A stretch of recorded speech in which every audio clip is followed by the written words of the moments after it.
If you're going to follow along with me, you can turn to Daniel, and really pretty much the entire book, but we're going to kind of hone in on the 6th chapter, and in particularly on this verse that we read earlier together today. This is the last sermon in this series on overcoming obstacles. It's been one that has been a challenge for me, just looking at the obstacles in my own life and how God is really, when we follow Him, helps us get through them. And we're using a real familiar story. And I'm kind of retelling a familiar story to people. Man, you've heard it a lot of times. And we've even studied it together a number of times. And so I want you to hear this, hopefully, in a new way, that maybe God can speak to you and you don't just sort of go on autopilot because, hey, you already know this stuff. Daniel in the lion's den really is one of the most familiar stories in the Bible. Even a lot of people who do nothing with church in our society know this story, at least the gist of it. And it raises a very familiar dilemma that we all face as believers at some point in our lives. And that dilemma is, when push comes to shove, will we stand up for God? For Daniel, it came after a life of faithfully following God. During his life, Daniel had expressed his commitment to stand up for God by his habits, his spiritual habits, and in particular, his habit of prayer. He had the habit of praying to God 3 times a day, and he did it religiously. Daniel's story reveals how this habit came to symbolize his faith, not only for himself, but to everyone who knew him. The obstacle that he faced was determining whether the punishment of holding on to this ancient custom of his people was worth it. Praying 3 times a day was originally introduced to the Jewish community by the patriarchs. You know, Abraham, Isaac, and Jacob. The Jews are still taught today to follow their example when it comes to prayer.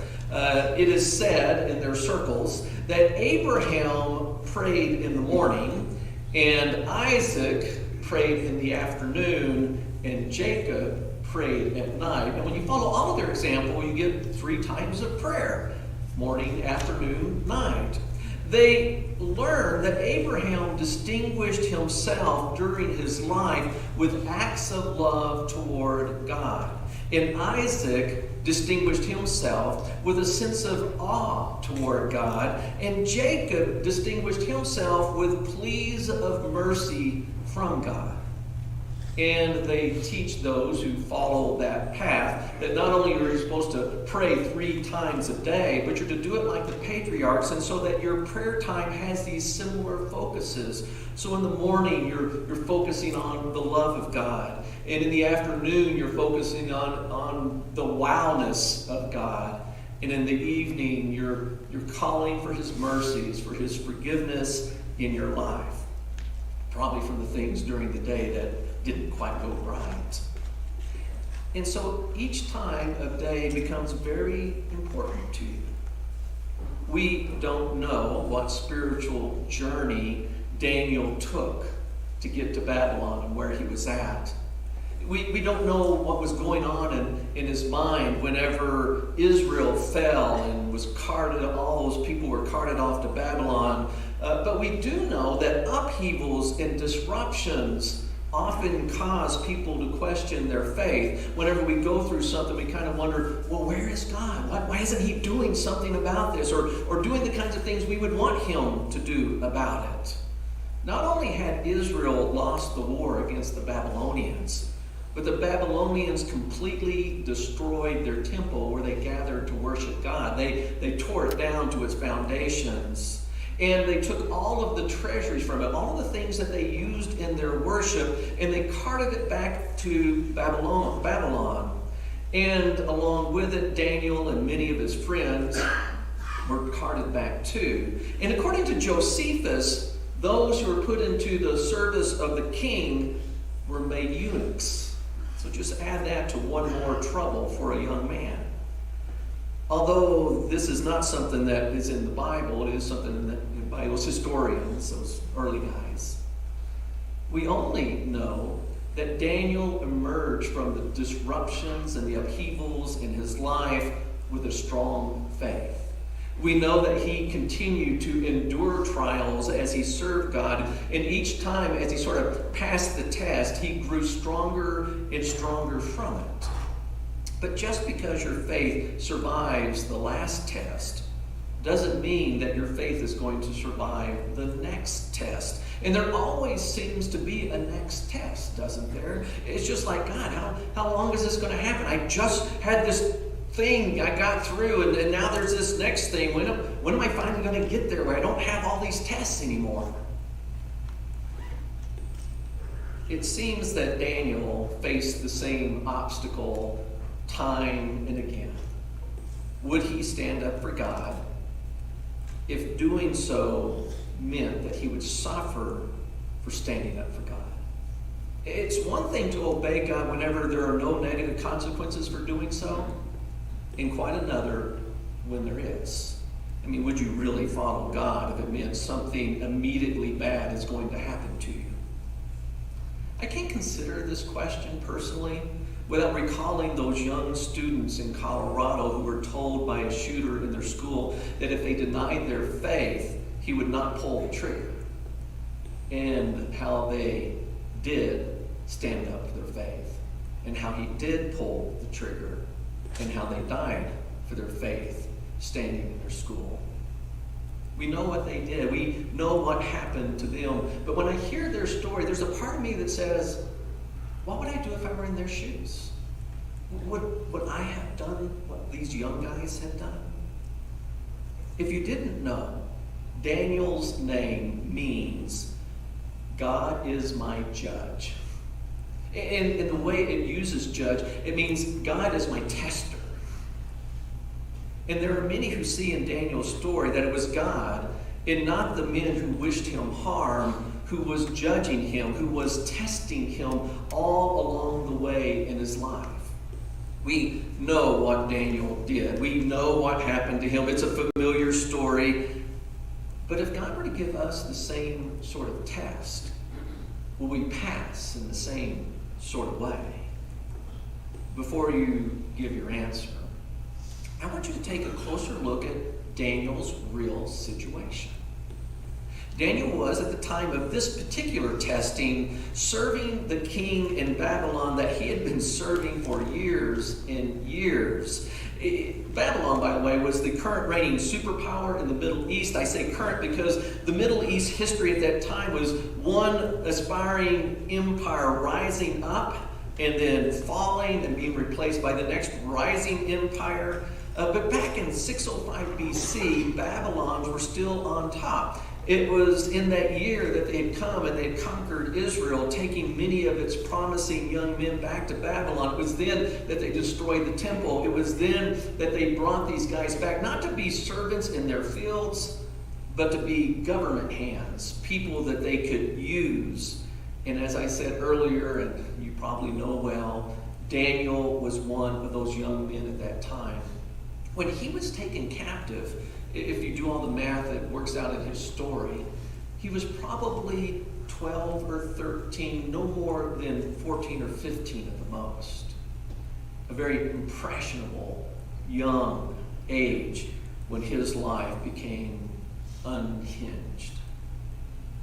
The young men, including Daniel, when they were brought into Babylon, they were raised up to do the day-to-day tasks necessary for Babylon's commerce to function well. Babylon may have been a pagan nation, but it was a highly advanced and well-organized civilization. They did go through their own struggles. When you read the story, you hear these different kings of Babylon. It seems like one was just replacing the next one. And through them all, these young captives were growing up and serving whoever the next king was, because they didn't have a choice. And there was really no place to go back to. But when Babylon finally fell, these lifelong captives would take all the skills that they learned over the years in Babylon, and they would end up using them to reestablish Israel when they finally got to go home. By this time in Daniel's captivity, he was already in his 80s. He was old, even by their standards. He was no longer the young man whose life was in turmoil. He was no longer the young man who was rising and going, but he was a man of age and wisdom. Daniel's age was not the problem that he faced. Daniel's continued belief in his God, despite the testing that has come along, was not his problem either. You know, he believed in God, but everybody in Babylon believed in one God or another. There's nothing unique about it. It was not even Daniel's specific belief in his God, in his particular religious habit of prayer, that was the problem. The Babylonians expected people to be obedient to their gods and to follow through in their services to them. This was considered a good thing. Even by the current king, he liked that Daniel was a committed man to his God. The problem was Daniel's rise among the leaders that the king had set apart to govern the kingdom of Babylon at the time. He was rising up. The king said, hey, this is too much for one guy to do. It was a big civilization. He set apart 120 men to kind of run things for him, men who would be over those other ones who would be doing the daily tasks. And as often the case, there was quite a few of those men who were attracted to the prospect of being powerful within that system. They all wanted to be the top dog. They wanted to be the one who would have that highest position. Some of them really wanted that position because they really just didn't want anyone else to be in charge of them. I mean, often that's why people want to be at the top. They have things that they want to do, and they don't want anybody else telling them what they have to do. And so they just sort of try to get that top position so they don't have to get ordered around. We're told in the book of Daniel that the king had noticed Daniel's extraordinary spirit, and he was planning to appoint Daniel to that top spot. He would be the one who would essentially be over the entire kingdom. And as you might guess in the story, or you might know, some of these other 119 men, well, they wanted that position. They did not think Daniel deserved to be in charge because Daniel was, after all, a captive from a foreign land. They couched it in derogatory terms. He was an alien, and they were making sure the king knew that, which really sort of reveals that they saw Daniel as someone who was standing in their way. Daniel was the obstacle to their desire and pursuit of power and position. What can you expect of non-believers? What can you expect them to do when they see you as the obstacle that they want to overcome? You can expect them, first of all, to plot against you. That's what happened to Daniel. Their plan A was to discredit Daniel. He was the obstacle. We can get rid of him. All we have to do is just sort of bring out the truth about him as they would expect for everyone else. And so they started doing a little research, looking into Daniel's life. And they couldn't find any dirt on him. They were pretty frustrated about it. It says there was no ground of accusation in him in regard to the government affairs, the things that he did. He was a good worker. There was no cause to throw him out for bad service. He passed all of those things, you know, when you go to work and they have to say, well, did you do all the things this year that we wanted you to do? I mean, he was getting them done. Daniel had learned his lessons. Daniel had also shown himself faithful to the king. He may have been a captive, but boy, was he loyal to the king. He really was someone on whom the king could count on. He was not just biding his time so that he could make his move. He wasn't just pretending, just waiting for him to get out of the way so he could get what he really wanted. He really was a trusted servant. In trying to dig up some dirt on Daniel, these men do discover that Daniel, well, he just wasn't negligent in his duties. He did what he was supposed to do in the allotted time he was supposed to do it. They found he was a hard worker. And even more amazing, they found that Daniel wasn't corrupt. Government officials, I'm sure this will be a surprise, even today are not known for their integrity. They're known for taking, we wouldn't call it bribes, but their projects seem to get funded by somebody, and they tend to be a little nicer toward them. But not Daniel. No skeletons in his closet, nothing that he could get hooked on, and even bribing him was out of the question. They did discover that Daniel was, from their perspective, a little too devoted to his God. It wouldn't have taken much for them to discover Daniel's habit of praying to his God 3 times a day. He had done it his entire life. He was not someone who was making a big deal about it. He wasn't doing it to show off. He generally, as we hear the story, would retreat back to sort of his own chamber area. But anybody who was really watching him, and they could see him in that area, would have known exactly what Daniel was doing and when he was doing it. Daniel's habit was perceived as a weakness that couldn't be exploited, so these men use it to devise their plan B, since plan A didn't work. Plan A was to discredit. Plan B was to destroy, to get rid of Daniel once and for all. You can also expect those who see you as an obstacle to their advancement to go over your head. They didn't go to Daniel and talk to him about, we need to get you to step aside. They went to the king, and they influenced him ever so subtly so that they could get him to do what they wanted so they could get rid of Daniel. They convinced the king to establish this decree that anyone who made a petition, that is a request, a prayer, an ask to any god or to any man besides the king during the next 30 days, there was a time limit on it, well, he was going to be cast into the lion's den. Lions plural, not just one. And the king, flattered, I guess, by that suggestion, made it. He didn't realize that these men were making a grab for power, and they were using him, the king, to do it. But they understood that this decree could not be revoked even when the king woke up and realized the consequences of it for Daniel. There would be nothing that he could do about it. They were pretty devious. When Daniel learned of the decree, he didn't change his habits. He knew the consequences. He goes to the same place he always goes to, where he knows he can't be seen, even though it's in his chamber area. He kneels down as he always kneels down. He faces Jerusalem, or the rubble left of it, and he prays to his God, as is his habit. This insistence on keeping a ritual like that might be puzzling to those who have more modern sensibilities about our religious habits with God. I mean, what would have been the harm of Daniel taking a month off? I mean, would it really have changed anything?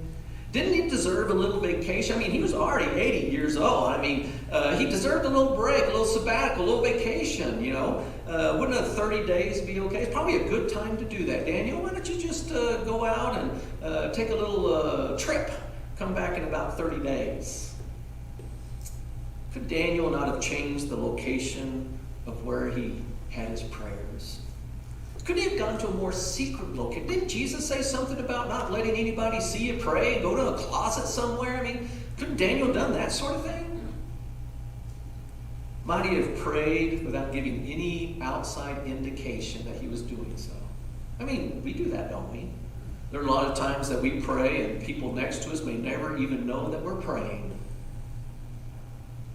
Had Daniel acted like we might act today, it would have seemed to his friends and his enemies that he had obeyed the law out of fear.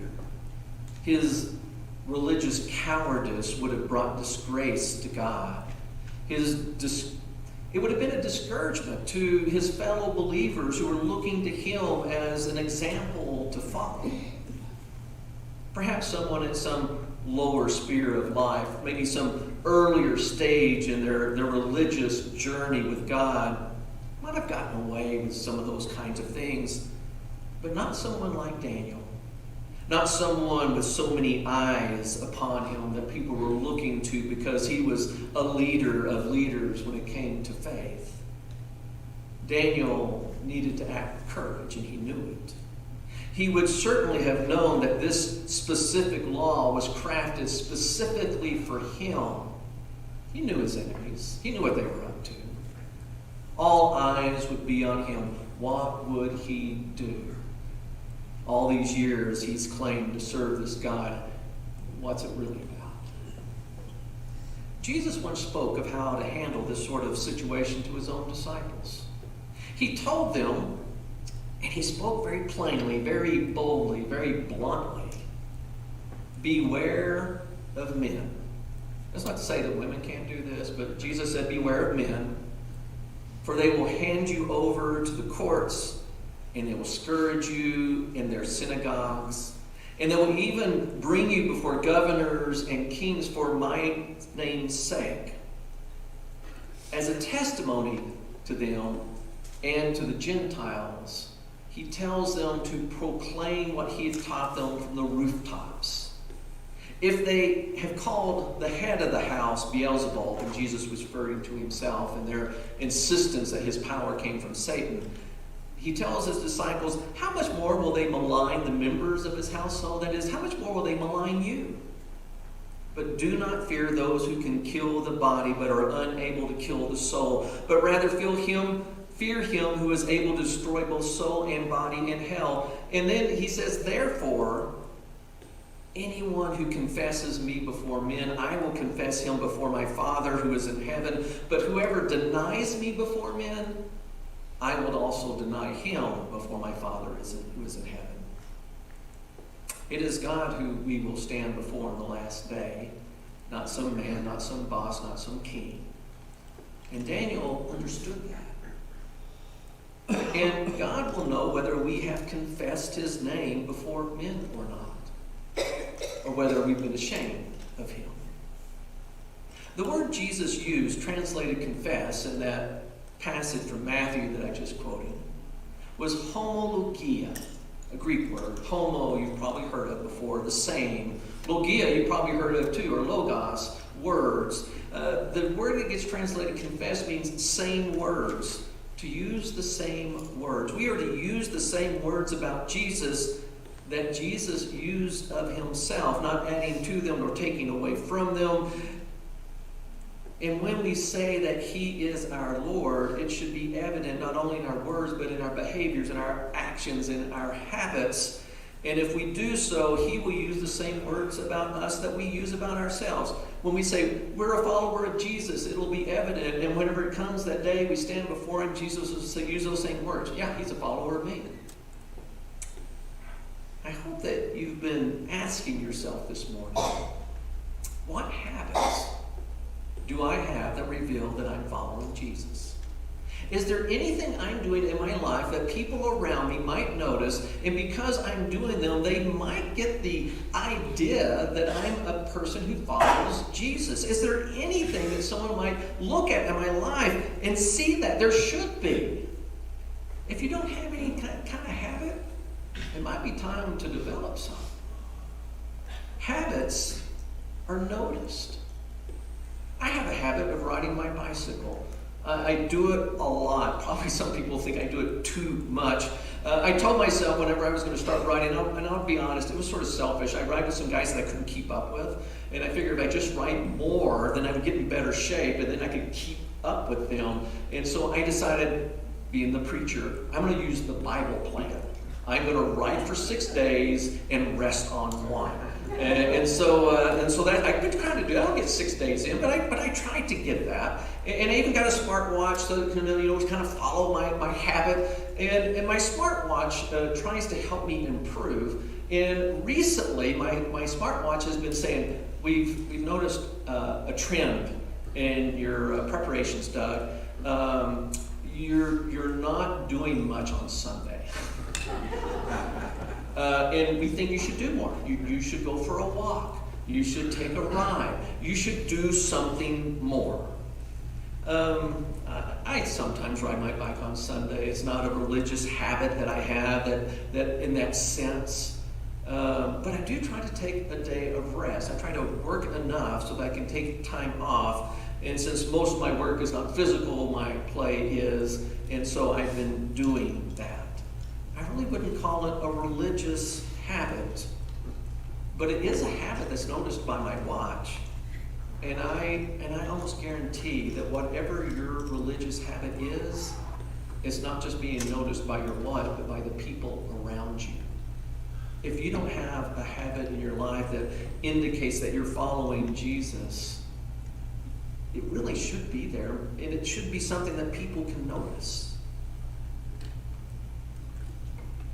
But let's get back to our story, right? Get away from meddling. You can expect those who see you as an obstacle to their advancement to vilify your faith and your habits. First of all, these men checked to make sure that Daniel really did break the decree like they expected him to do, and he did, and so they reported it to the king. And when they did their best to vilify Daniel.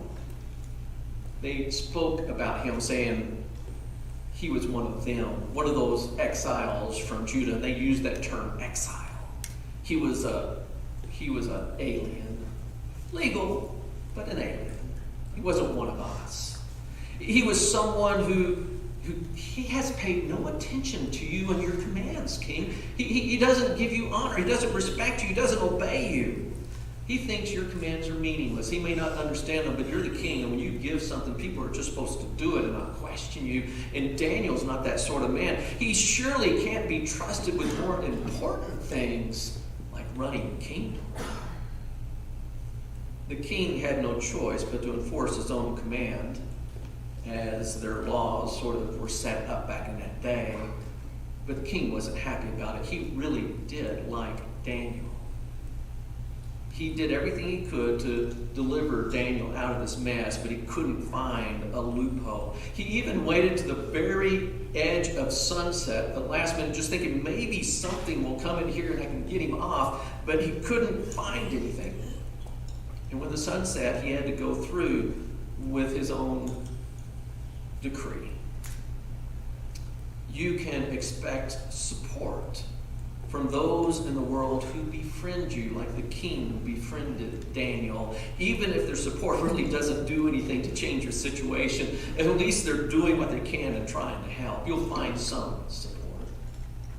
But it ended up being the king himself that takes Daniel to the lion's den. It is the king who leans in close. It is the king who reminds Daniel of what his habit proclaims. It's the king, the non-believer, who says, your God, not my God, your God, whom you constantly serve. That was a reference to that prayer habit. Will deliver you. He speaks in faith. Then, as happened at Jesus' tomb, a stone was laid over the mouth of the lion's den. The king places his seal upon it, just as Caesar's seal was placed on Jesus' tomb, so no one would disturb it during the night. We're told that the king spent a sleepless night. He was worried about Daniel. It says that the king, this non-believer, fasts and he prays for Daniel's deliverance. It doesn't tell us to whom he prays, but I can't imagine any other God than Daniel's God that he would do so. At dawn, the king went to the lion's den. He has the stone removed. We know the rest of the story. It's the part we delight in. He hears Daniel's voice. You can expect those who befriend you from the world to be impressed by what God does to deliver you whenever you go through the tests in your life that God puts there. Daniel told the king how his God had shut the mouths of the lion, the miracle of that story, how his deliverance evidenced that he had passed the test, that he was innocent. And the king agrees. Daniel is innocent. But those who plotted against Daniel, well, they weren't so innocent, were they? The king knew that. We all like what comes next. We like the bad guy to get what they deserve, right? The king takes them who's plotted against Daniel, and he brings them to the lion's den. But we're a little disturbed that he doesn't just bring them. It says that he brings their wives and their children, and they all are put in the lion's den. And we're told that the lions overpower them all. We often leave that part of the story out when we tell it to our children. I mean, would you really want to tell your children that what is going to happen to them might depend on your faithfulness? On your willingness to stand up for God? That what are you really that sort of a person? But I think it's part of the story we all need to hear, because our faith affects our whole families. It is then that the king makes another decree that can't be changed. He wanted every person in his kingdom to fear and tremble before God, the God of Daniel. For the king now believed that Daniel's God was the living God who endures, whose kingdom will never be destroyed, whose dominion will last forever. In fact, what the king says is in Hebraic poetry. It's almost like one of the Songs of David. It's something that we could read on Sunday morning and be encouraged from. Daniel, we are told, enjoyed great success during the rest of that king, King Darius' reign. But like I said, the kings were changing. The next king was Cyrus, and Daniel had success with him too. He had success until Babylon fell. Daniel's story makes me wonder and bring a question to you. Are you really in Daniel's shoes? Are you really doing well at work because of your faith in Christ, that you're rising up against everyone else and they're jealous of the fact that you're rising up and you're doing so because, well, you have that sort of religious ethic about you? Are you seen as an obstacle to someone else's advancement? Are they targeting you? Are you behaving at work in such a way that even if they target you, there is nothing they can get on you because you're just that good? And have you developed some religious habit that they know about that'll get you in trouble at work? And if you do get in trouble for it, are you really willing to choose your faith in God over your financial benefit from work? I hope that you or I or anyone else do not end up in Daniel's shoes. But if you are tested by God, I hope that you take the same sort of steps that Daniel took. I hope that you are willing to say, okay, God, I trust you, and I don't worry about what man can do to me. The Lord Jesus is the one that we follow. And he is willing to forgive us and grace us that we might follow him to heaven. And that's the journey that we are on together. We're going to have a hymn of invitation this morning, a hymn of challenge. I want to challenge you to get serious about your habits, to get serious about confessing Jesus' name before men and following him. Because really when that last day comes, the only hope we have is Jesus. And he's not only our hope, he's the hope of the world. And if you don't proclaim it, who will? Would you please stand?